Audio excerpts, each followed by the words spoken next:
Juges, chapitre 20. Tous les enfants d'Israël sortirent, depuis Dan jusqu'à Beer-shéba et au pays de Galaad, et l'assemblée se réunit comme un seul homme devant l'Éternel, à Mitzpa.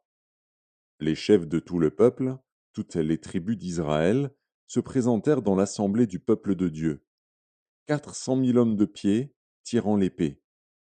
Et les fils de Benjamin apprirent que les enfants d'Israël étaient montés à Mitzpa.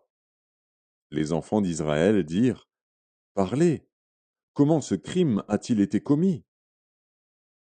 Alors le Lévite, le mari de la femme qui avait été tuée, prit la parole et dit: J'étais arrivé, avec ma concubine, à Gibéa de Benjamin, pour y passer la nuit.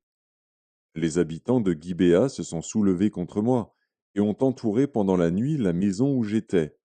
Ils avaient l'intention de me tuer, et ils ont fait violence à ma concubine, et elle est morte. J'ai saisi ma concubine, et je l'ai coupée en morceaux, que j'ai envoyée dans tout le territoire de l'héritage d'Israël. Car ils ont commis un crime et une infamie en Israël. Vous voici tous, enfants d'Israël. Consultez-vous, et prenez ici une décision. Tout le peuple se leva comme un seul homme, en disant: Nul de nous n'ira dans sa tente, et personne ne retournera dans sa maison. Voici maintenant ce que nous ferons à Gibéa. Nous marcherons contre elle d'après le sort. Nous prendrons dans toutes les tribus d'Israël 10 hommes sur 100, 100 sur 1000 et 1000 sur 10 000. Ils iront chercher des vivres pour le peuple, afin qu'à leur retour on traite Gibéa de Benjamin selon toute l'infamie qu'elle a commise en Israël. Ainsi tous les hommes d'Israël s'assemblèrent contre la ville, unis comme un seul homme. Les tribus d'Israël envoyèrent des hommes vers toutes les familles de Benjamin pour dire: Qu'est-ce que ce crime qui s'est commis parmi vous? Livrez maintenant les gens pervers qui sont à Gibéa, afin que nous les fassions mourir et que nous ôtions le mal du milieu d'Israël. Mais les Benjamites ne voulurent point écouter la voix de leurs frères, les enfants d'Israël. Les Benjamites sortirent de leur ville et s'assemblèrent à Gibéa pour combattre les enfants d'Israël. Le dénombrement que l'on fit en ce jour des Benjamites sortis des villes fut de 26 000 hommes, tirant l'épée, sans compter les habitants de Gibéa formant 700 hommes d'élite. Parmi tout ce peuple, il y avait 700 hommes d'élite qui ne se servaient pas de la main droite. Tout cela pouvait, en lançant une pierre avec la fronde, viser à un cheveu sans le manquer. On fit aussi le dénombrement des hommes d'Israël, non compris ceux de Benjamin, et l'on en trouva 400 000 tirant l'épée, tous gens de guerre.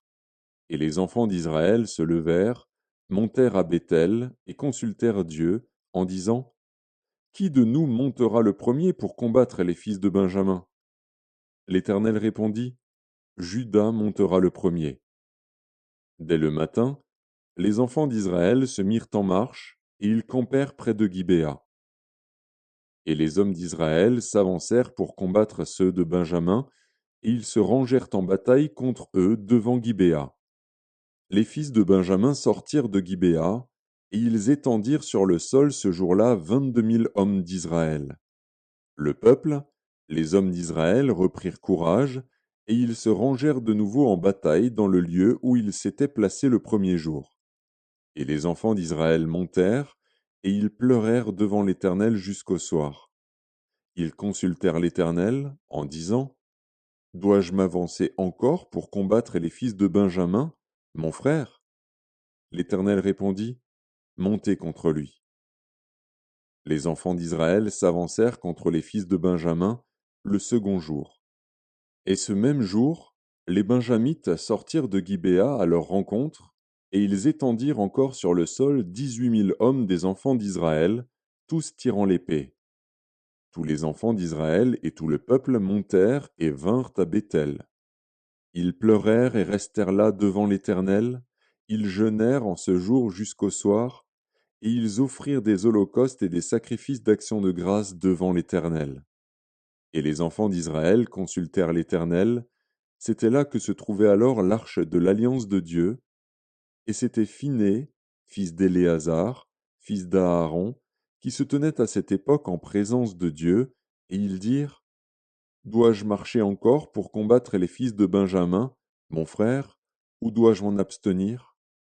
L'Éternel répondit: Montez, car demain je les livrerai entre vos mains.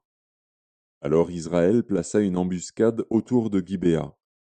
Les enfants d'Israël montèrent contre les fils de Benjamin le troisième jour, et ils se rangèrent en bataille devant Gibéa, comme les autres fois.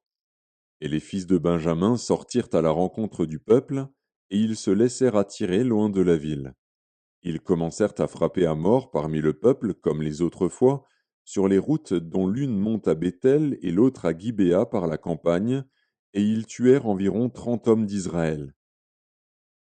Les fils de Benjamin disaient: Les voilà battus devant nous comme auparavant. Mais les enfants d'Israël disaient: Fuyons, et attirons-les loin de la ville dans les chemins. Tous les hommes d'Israël quittèrent leur position et se rangèrent à Baal-Tamar. Et l'embuscade d'Israël s'élança du lieu où elle était, de Maharé-Gibéa. 10 000 hommes choisis sur tout Israël arrivèrent devant Gibéa. Le combat fut rude, et les Benjamites ne se doutaient pas du désastre qu'ils allaient éprouver. L'Éternel battit Benjamin devant Israël, et les enfants d'Israël tuèrent ce jour-là 25 100 hommes de Benjamin, tous tirant l'épée. Les fils de Benjamin regardaient comme battus les hommes d'Israël, qui cédaient du terrain à Benjamin et se reposaient sur l'embuscade qu'ils avaient placée contre Gibéa. Les gens en embuscade se jetèrent promptement sur Gibéa, ils se portèrent en avant et frappèrent toute la ville du tranchant de l'épée. Suivant un signal convenu avec les hommes d'Israël, ceux de l'embuscade devaient faire monter de la ville une épaisse fumée. Les hommes d'Israël firent alors volte-face dans la bataille. Les Benjamites leur avaient tué déjà environ 30 hommes, et ils disaient: Certainement les voilà battus devant nous comme dans le premier combat. Cependant une épaisse colonne de fumée commençait à s'élever de la ville. Les Benjamites regardèrent derrière eux, et voici, de la ville entière les flammes montaient vers le ciel. Les hommes d'Israël avaient fait volte-face, et ceux de Benjamin furent épouvantés en voyant le désastre qui allait les atteindre. Ils tournèrent le dos devant les hommes d'Israël et s'enfuirent par le chemin du désert. Mais les assaillants s'attachèrent à leurs pas, et ils détruisirent pendant le trajet ceux qui étaient sortis des villes. Ils enveloppèrent Benjamin, le poursuivirent, l'écrasèrent dès qu'il voulait se reposer, jusqu'en face de Gibéa, du côté du soleil levant. Il tomba 18 000 hommes de Benjamin, tous vaillants. Parmi ceux qui tournèrent le dos pour s'enfuir vers le désert au rocher de Rimon, les hommes d'Israël en firent périr 5 000 sur les routes. Ils les poursuivirent jusqu'à Gidéom, et ils en tuèrent 2 000. Le nombre total des Benjamites qui périrent ce jour-là fut de 25 000 hommes tirant l'épée, tous vaillants. 600 hommes, qui avaient tourné le dos et qui s'étaient enfuis vers le désert au rocher de Rimon, demeurèrent là pendant 4 mois. Les hommes d'Israël revinrent vers les fils de Benjamin, et ils les frappèrent du tranchant de l'épée, depuis les hommes des villes jusqu'au bétail, et tout ce que l'on trouva. Ils mirent aussi le feu à toutes les villes qui existaient.